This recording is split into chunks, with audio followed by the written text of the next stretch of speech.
Hello friends, this is Shashi. आज हम लोग सर्किल चैप्टर पढ़ेंगे। ठीक है, जानेंगे कि सर्किल क्या होता है, इसके कंसेप्ट पहले जानेंगे, उसके बाद हम लोग इससे कुछ सवाल हल करेंगे। ठीक है, देखिए पहले हम क्या करते हैं ना, ये बताइए पहले आपने कभी ज्योमेट्री पढ़ा है? अगर आपने ज्योमेट्री पढ़ा होगा तो कुछ कुछ चीज़ें हैं जो उसको आपको समझना होगा। अगर वो चीज़ें समझ में नहीं आया है आपको तो फिर इस चैप्टर में थोड़ा बहुत दिक्कत हो सकता है। नहीं तो ऐसा करते हैं कि थोड़ा सा रिकॉल करा देते हैं पीछे का। ठीक है, पीछे का रिकॉल करा देते हैं। अपने 9th क्लास में ही पढ़ा होगा ये सभी चीज़ें, थोड़ा सा रिकॉल करा देते हैं। रिकॉल कराने के बाद में ये देख लेते हैं कि आपको अगर ठीक है याद है तो ठीक है, नहीं याद है तो वो चीज़ें भी क्लियर हो जाएगा। जैसे देखिए पहले ये समझिए पॉइंट्स क्या होता है। पॉइंट्स क्या होता है? पॉइंट्स क्या होता है मतलब बिंदु। देखो बच्चे, बिंदु क्या होता है? अगर एकदम बिल्कुल ही ऐसे, मतलब इसमें ना लेंथ होती है, ना ब्रीथ होती है, ना हाइट होती है। ये इसमें देखो लेंथ है नहीं है, ब्रीथ है नहीं, हाइट है नहीं, ये क्या हुई? पॉइंट हो गया। अब इसी पॉइंट से एक पॉइंट मैंने दिया था, अब एक और पॉइंट इसी के सटा कर दे दो, फिर इसी तरह सटाते हुए चले जाओ चले जाओ चले जाओ चले जाओ चले जाओ। तुम देख पा रहे हो कि क्या एक लाइन की तरह ड्रॉ हो रहा है? ड्रॉ हो रहा है, ऐसे हो रहा है। अब देखो इस पॉइंट से जो पॉइंट था मैंने उसके आगे भी ड्रॉ किया और इसके पीछे भी ड्रॉ किया, मतलब दोनों डायरेक्शन में बढ़ रहा है, आगे भी और पीछे भी।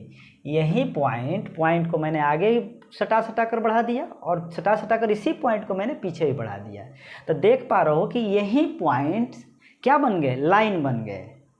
इसमें ना हाइट थी, ना ब्रीथ थी, ना क्या, ना हाइट था, ना ब्रीथ था और ना लेंथ था। इसमें देखो लेंथ है, इसमें कहीं ना कहीं इसमें यहाँ से आगे भी जा सकता है, पीछे भी जा सकता है। ठीक है, ये लाइन हुआ, ये पॉइंट हुआ।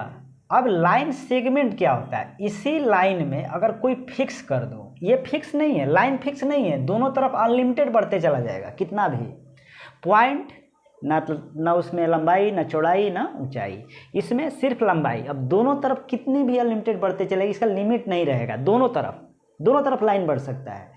लेकिन लाइन सेगमेंट क्या होता है कि ये फिक्स हो जाता है।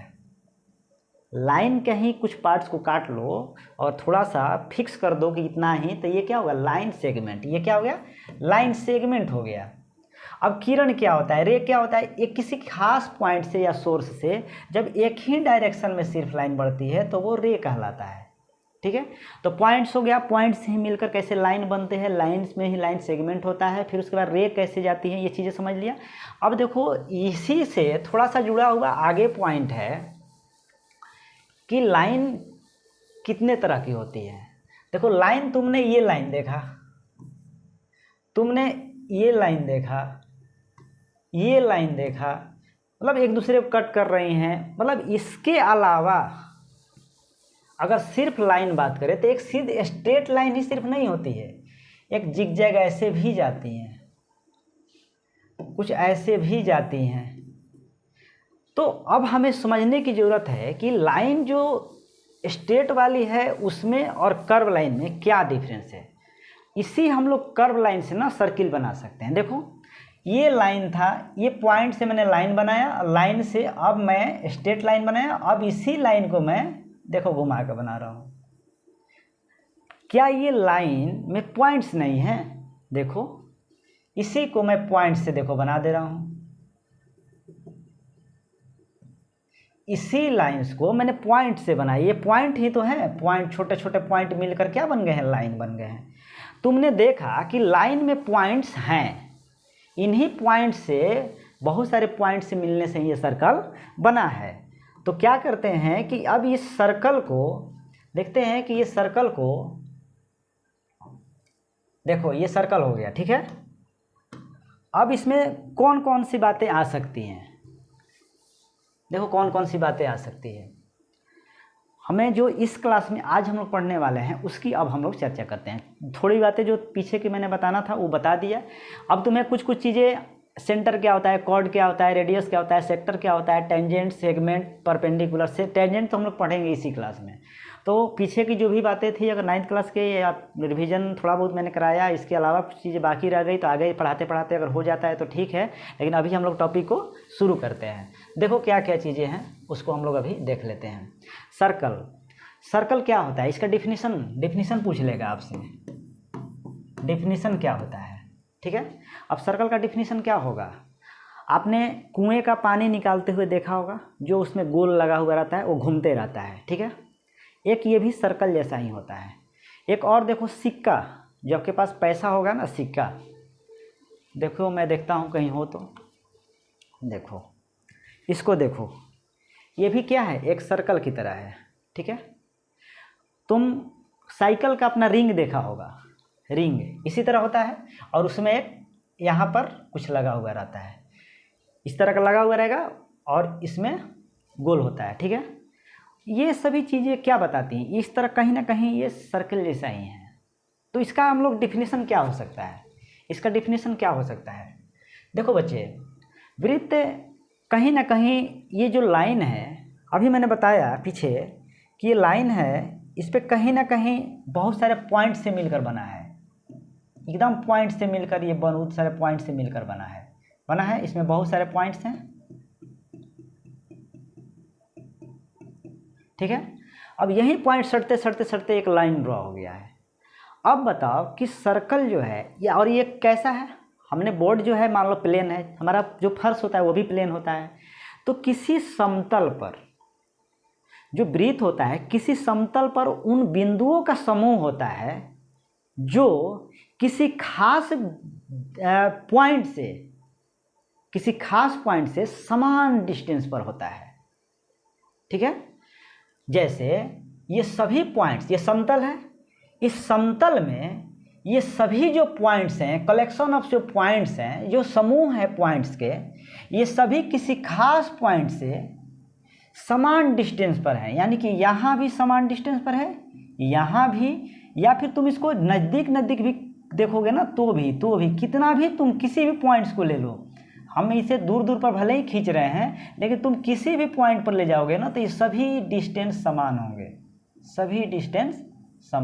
सभी इसमें से जितने पॉइंट है एकदम क्लोज ऐसे सभी पर अगर ऐसा बनाते हो ना, सभी के सभी इक्वल होंगे, ये सभी इक्वल होंगे, ये सभी एक दूसरे के बराबर होंगे। तो सर्कल का डिफिनीशन तुमने समझ लिया कि समतल में उन बिंदुओं का समूह वृत्त है जो किसी खास बिंदु से समान डिस्टेंस पर होते हैं, ठीक है। हिंदी वाले भी समझ गए होंगे। अब चलो हम लोग देखते हैं कि वृत्त में और क्या चीज़ें होती हैं। वृत्त का डिफिनीशन तुमने देखा, इस चैप्टर में हमें पढ़ना है कि टेंजेंट्स, स्पर्श रेखा क्या होती है। अब देखो तुमने वृत्त को अभी देखा कि वृत्त का, ये अगर वृत्त है, अब बताओ कि इसमें टेंजेंट्स क्या हो सकता है।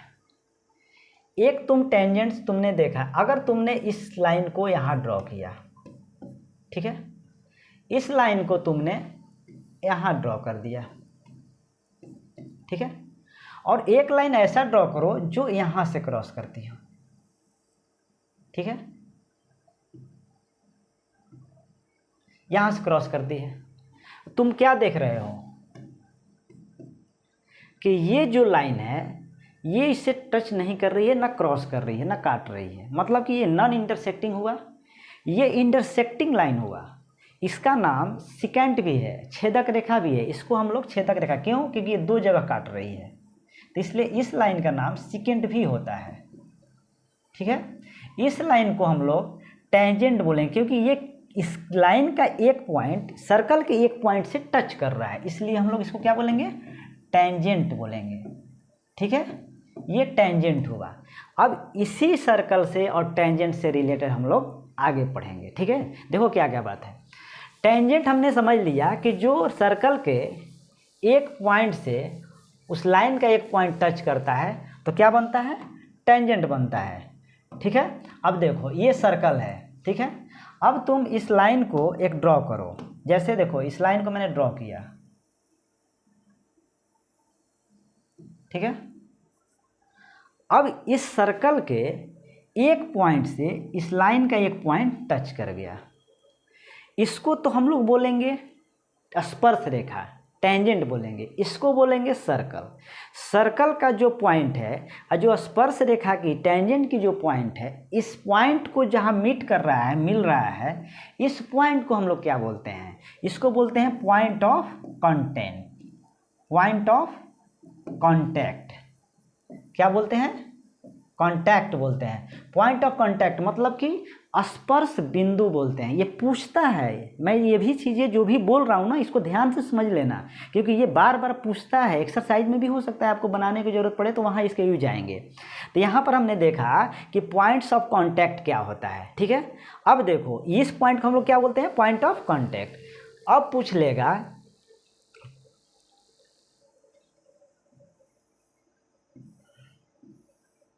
पूछ लेगा कि सर्कल के कितने स्पर्श रेखाएं हो सकती हैं। पहला प्रश्न होगा सर्कल के कि स्पर्श रेखा कैसे बनती हैं। ये देख लिया कि सर्कल के एक पॉइंट से लाइन के एक पॉइंट टच कर रहा है। तो जब एक पॉइंट यहाँ टच कर रहा है, जब एक पॉइंट टच करने से यहाँ एक ही टेंजेंट बना ना, अब एक यहीं पर दूसरा कोई टेंजेंट है, कोई लाइन यहाँ पर पॉइंट है, अगर इससे तुम स्पर्श रेखा खींचना चाहो तो क्या ऐसे नहीं खींच लोगे? क्या ये नहीं खींच लिए? अगर तुम यहाँ पर खींचना चाहो तो क्या नहीं खींच सकते हो? क्या यहाँ नहीं खींच सकते? क्या यहाँ नहीं खींच सकते? देख रहे हो कि कई टेंजेंट खींचा जा सकता है। अगर पूछे स्पर्श रेखा सर्कल के कितने बिंदु पर टच करती है, एक बिंदु पर टच करती है, लेकिन ये पूछे कि सर्कल जो है कितने सर्कल में टेंजेंट बन सकते हैं। तो बच्चे तुमने अभी मैंने बताया कि टेंजेंट सर्कल जो होता है कई बिंदुओं के मिलकर बना हुआ होता है। लाइन बनता है, बिंदुओं से ही मिलकर लाइन बना हुआ, लाइन का ही तो ये समूह है, पॉइंट का ही तो समूह है। तो जब पॉइंट बहुत सारे हैं तो टेंजेंट्स भी तो बहुत सारे होंगे, क्योंकि एक टेंजेंट बनने के लिए सिर्फ एक पॉइंट की ज़रूरत है। तो सर्कल का एक पॉइंट से बन रहा है एक टेंजेंट, और इसमें बहुत सारे टेंजेंट हैं तो बन गए आपके बहुत सारे टेंजेंट, यानी कि इन्फिनाइट टेंजेंट बन सकते हैं। इसमें गिन थोड़े ना पाओगे कितने पॉइंट्स हैं, इसलिए टेंजेंट्स भी इन्फिनाइट बन जाएंगे, ठीक है। तो आपके 2-3 सवाल इससे ख़त्म हो गए। तो सर्किल हमने जाना, ठीक है। सेंटर ये होता है जहाँ से ये फिक्स पॉइंट, जहाँ से ये सभी डिस्टेंस समान हो रही है, इसी को हम लोग क्या बोलते हैं? सेंटर बोलते हैं। इसको क्या बोलेंगे?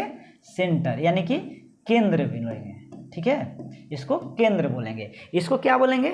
इसको रेडियस बोलेंगे। रेडियस मतलब त्रिज्या बोलेंगे। जो डिस्टेंस इसको यहाँ से लेकर यहाँ तक, इस बिंदु के लेकर केंद्र तक, इसको क्या बोलेंगे? त्रिज्या बोलेंगे, ठीक है। आगे देखो, अब इसमें एक आपको पूछ लेगा, प्रमेय पूछ लेगा। देखो थ्योरम आता है कि जो ये सर्कल है, जो सर्कल है, पूछ लेगा कि अगर ये स्पर्श रेखा यहाँ से गई है, ठीक है, अगर ये स्पर्श रेखा यहाँ से गई है तो बताइए ये स्पर्श रेखा टच कर रही है, तो बोलेगा कि केंद्र से अगर ये लाइन इस पॉइंट को टच करती है, थ्योरम पूछा गया है कि अगर ये ओ बिंदु से P पॉइंट पर ये एक्स वाई जो है टेंजेंट है, तो जहाँ टेंजेंट मीट करता है, टच करता है, वहीं पर जहाँ ये टेंजेंट टच करता है वहीं पर अगर ये O से आने वाली त्रिज्या इस एक्स वाई टेंजेंट को टच करती है तो बताइए कि ये परपेंडिकुलर होगी या नहीं। थ्योरम कहता है कि अगर सर्कल के स्पर्श रेखा से होकर कोई त्रिज्या जाती है तो त्रिज्या पर स्पर्श रेखा लंब होती है, परपेंडिकुलर होती है, ठीक है। इस बात को ये समझना होगा कि ये थ्योरम पूछा गया है कई बार, इसको तुम लोग सिद्ध भी करना सीख लो, ठीक है। अब देखो कैसे इसको सिद्ध करेंगे। पहला थ्योरम है, ये थ्योरम है। अब इसको थ्योरम क्या है कि त्रिज्या लिख लो, मैं इस पर लिखूंगा ज़्यादा देर लगेगी, लिख लो। थ्योरम है कि अगर कोई स्पर्श रेखा, वृत्त और स्पर्श रेखा, वृत्त की स्पर्श रेखा से होकर कोई त्रिज्या गुजरती है तो उस त्रिज्या पर स्पर्श रेखा लंब होती है। इसका उल्टा भी बोल सकते हो कि अगर स्पर्श रेखा किसी वृत्त की स्पर्श रेखा से होकर कोई त्रिज्या गुजरती है तो वो त्रिज्या स्पर्श रेखा पर लंब होती है। ठीक है, कहने का मतलब कि ये जो लाइन है ना, इस लाइन पर यहाँ पॉइंट पर जहाँ मीट कर रहा है वहाँ पर ये परपेंडिकुलर होती है, या फिर ये लाइन इसके ऊपर या ये लाइन इसके ऊपर, दोनों में से कोई भी एक दूसरे के ऊपर परपेंडिकुलर होती है। दोनों कंसेप्ट आते हैं। ठीक है, इस थ्योरी को कैसे सॉल्व करेंगे, देखो बोर्ड में एग्जाम्स में अगर आ जाए तो कैसे लिखना है, लिखना भी है, ध्यान से देख लेना। देखो लिखना कैसे है, पहले लिखोगे कि ओ केंद्र वाला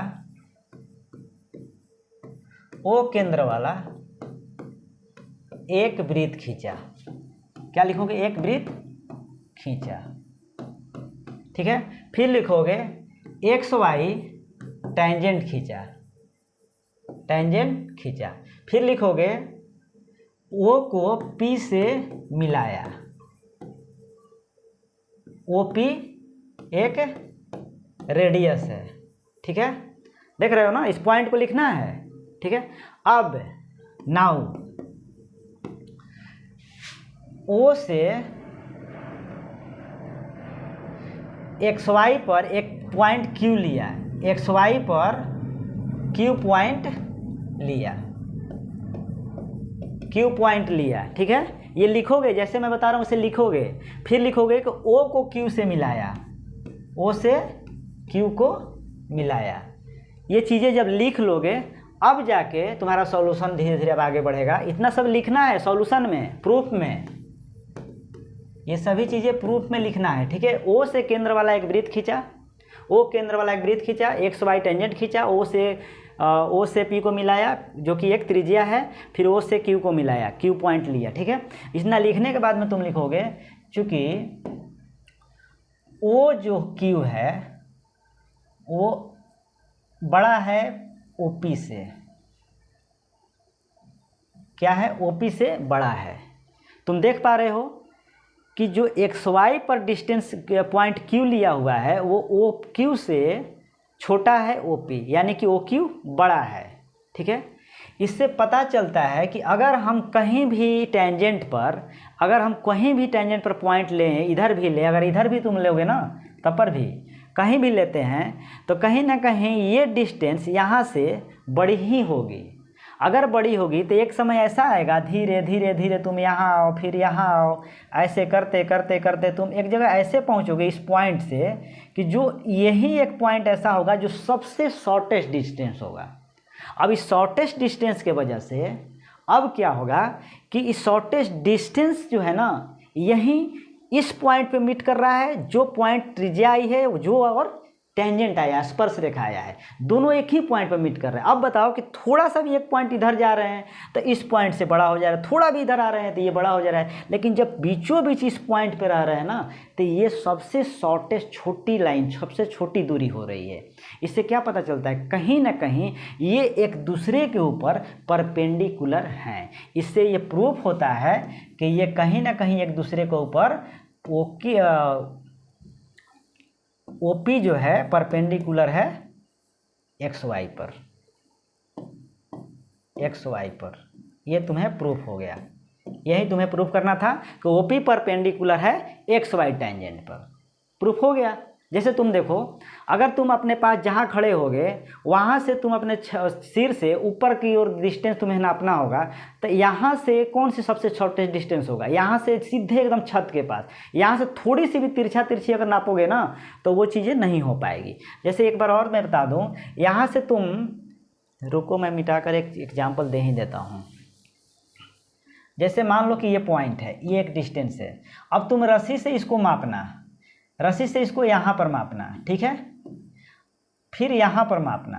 देखोगे ना कि रस्सी इतना बाहर निकल गई है, मतलब यही रस्सी जब यहाँ आई तो बड़ी हो गई, क्योंकि यहाँ पर सबसे शॉर्टेस्ट डिस्टेंस है। ये क्या पता चल रहा है, कहीं ना कहीं ये ऐसा कब होता है जहाँ परपेंडिकुलर होता है। जब ज्योमेट्री पढ़ोगे ना तो परपेंडिकुलर क्या होता है ये सभी चीज़ें पढ़े होगे तब क्लियरिटी ज़्यादा रहती है। फिर भी मैं इशारा कर दिया कि परपेंडिकुलर की जगह पर ये सबसे शॉर्टेस्ट डिस्टेंस यहाँ पर हो गया इन डिस्टेंस के अलावा।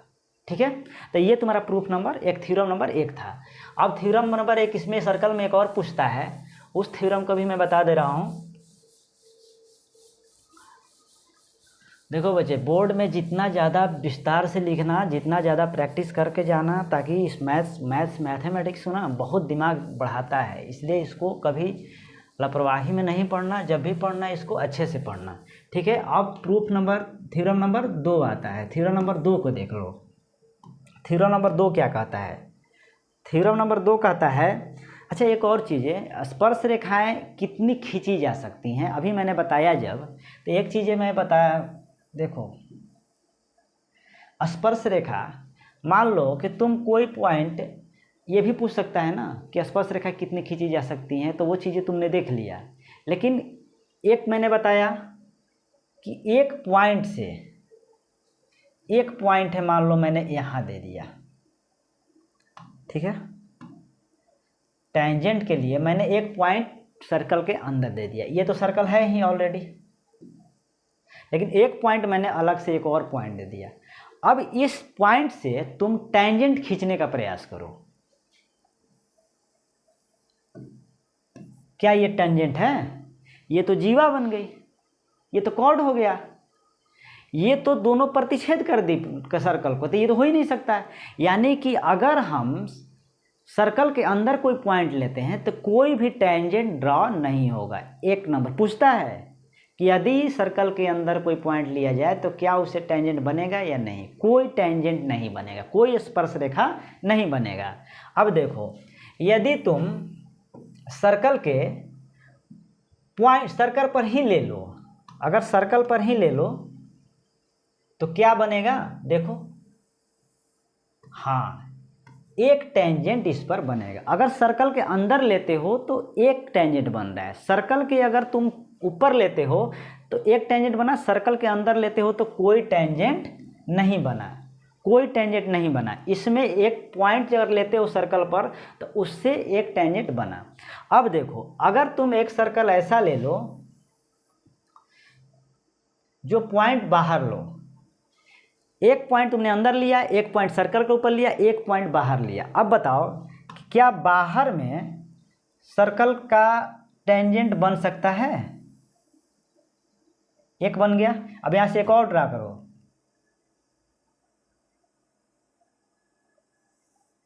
क्या बन पा रहा है? बताओ। दो टेंजेंट बना, ठीक है। इस पॉइंट से, बाहर के पॉइंट से कितने टेंजेंट बना? 2 पॉइंट बना। अब इससे क्या पता चलता है कि अगर सर्कल के अंदर पॉइंट लेकर हम टेंजेंट खींचेंगे तो कोई टेंजेंट नहीं बनेगा। सर्कल के ऊपर अगर लेकर बनाते हैं तो एक टेंजेंट खींचा जा सकता है, और सर्कल के बाहर अगर पॉइंट से अगर हम कोई टेंजेंट खींचना चाहते हैं तो 2 टेंजेंट खींचा जा सकता है, 2 स्पर्श रेखाएं खींची जा सकती हैं। तो ये तुम्हारा हुआ ये कंसेप्ट। अब आगे देखते हैं कि अब आगे क्या होता है। आगे अब क्या होगा, क्या होगा तुम्हारा, देखो आगे क्या होगा। पूछेगा कि बाह बिंदु से वृत्त पर खींची गई, जो बाह बिंदु था, ये बाह बिंदु से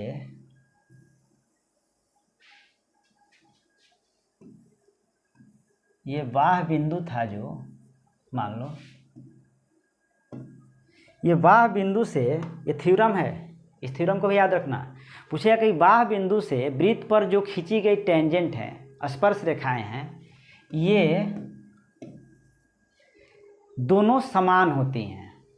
ये थ्योरम है। थ्योरम कहता है कि त्रिभुज के वृत्त के बाहर किसी पॉइंट से खींचे गए स्पर्श रेखाएं दोनों समान होती हैं, वो भी सदैव, हमेशा। अब इसको सिद्ध कैसे करोगे? देखो सिद्ध कैसे करेंगे। क्या करो ना, इसके पॉइंट को जहाँ टच कर रहा है और यहाँ पर जो पॉइंट टच कर रहा है उस सबको ना मिला दो, ये मिला दो।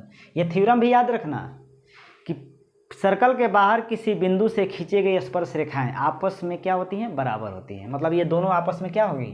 बराबर होगी। अब इसको सिद्ध करने को सीख रहे हैं हम लोग, इसको भी मिला दो, ठीक है। अब ज्योमेट्री तुमने पढ़ा होगा तो थोड़ा बहुत उसका यूज आएगा यहाँ पर। अभी तुमने थ्योरम पीछे पढ़ा कि जहाँ पर टेंजेंट स्पर्श करता है वो परपेंडिकुलर होता है, तो ये रेडियस और ये टेंजेंट। तो रेडियस और टेंजेंट के बीच में अभी तुमने पीछे थ्योरम पढ़ा कि 90 डिग्री का एंगल बनता है। कितना डिग्री एंगल बनता है? 90 डिग्री का। तो तुम्हें पता चल गया कि यहाँ पर कितने डिग्री का एंगल बना? 90 डिग्री का। यहाँ पर कितना डिग्री? 90 डिग्री का। अच्छा, ये रेडियस है, ये भी रेडियस है, ठीक है। अब देखो तुम कैसे इसको एग्जाम में लिखोगे। पहले लिखोगे कि ओ केंद्र वाला एक वृत्त खींचा, ठीक है। ये चीज़ें लिखोगे, मुझे बार बार लिखना नहीं है, ये चीज़ें करोगे। ये सब लिखने के बाद में कि ये चीज़ तुमने इतना फिगर ड्रॉ किया, ऐसे इसका ये नाम है, एक टेंजेंट पी खींचा, एक टेंजेंट पी बी खींचा, ओ को पी से मिलाया, ए को ओ से मिलाया, ओ को बी से मिलाया, ये सभी बातें लिखोगे। ये सभी लिखना पड़ता है। अब जाके बोलोगे कि चूँकि ओ ए इक्वल ओ बी, ये सभी जो डिस्क्रिप्शन है सब फिगर के बारे में लिखने के बाद अब लिखोगे कि चूँकि ओ ए बराबर ओ बी। अब देखो ओ ए बराबर ए बी हो गया और ओ पी जो है बराबर ओ पी है, मतलब ये क्या है? कॉमन है, ठीक है। ये दोनों पॉइंट, दोनों लाइन क्या है? कॉमन है, मतलब दोनों ट्रायंगल में है। ये ट्रायंगल ए ओ पी में भी, ट्रायंगल ओ बी पी में भी, दोनों ट्रायंगल में कॉमन लाइन है।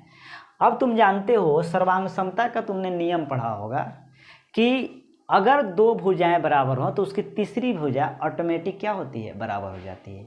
तो इससे क्या प्रूफ हुआ कि जब दो भुजाएं बराबर होती है तो इसीलिए ट्रायंगल ए ओ पी सर्वांग सम ट्रायंगल बी ओ पी, ये सर्वांगसम त्रिभुज हो गया।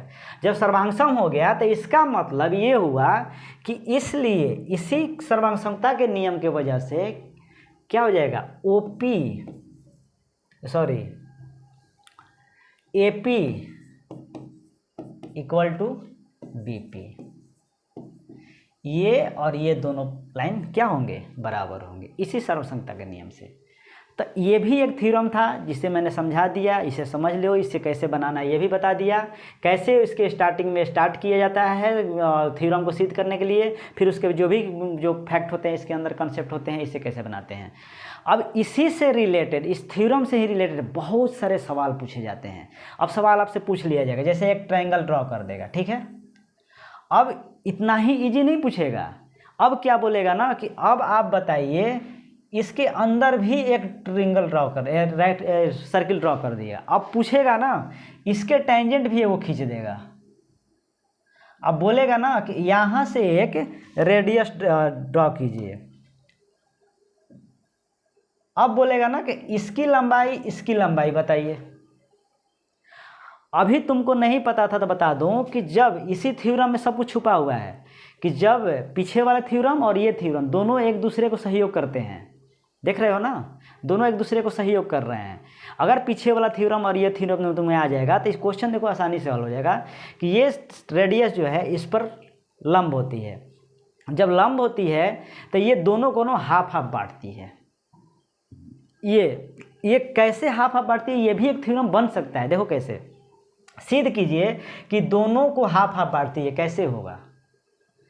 पहले तो देखो क्या तुम ऐसे एक और सेम इसी तरह क्या ऐसे एक और फिगर नहीं ड्रा हो सकता है? देखो तो बन गया कि नहीं? वैसा ही इसी से कहीं ना कहीं ये बना हुआ है। इसका फिगर में ना ऐसे फिगर घुसा देता है कि लगता है ना कि ये कहाँ से आया है। लेकिन अगर इसको मैं समझाया, फिर मैंने इसको बता रहा हूँ, इसी तरह के और भी बहुत सारे सवाल हैं। जैसे देखो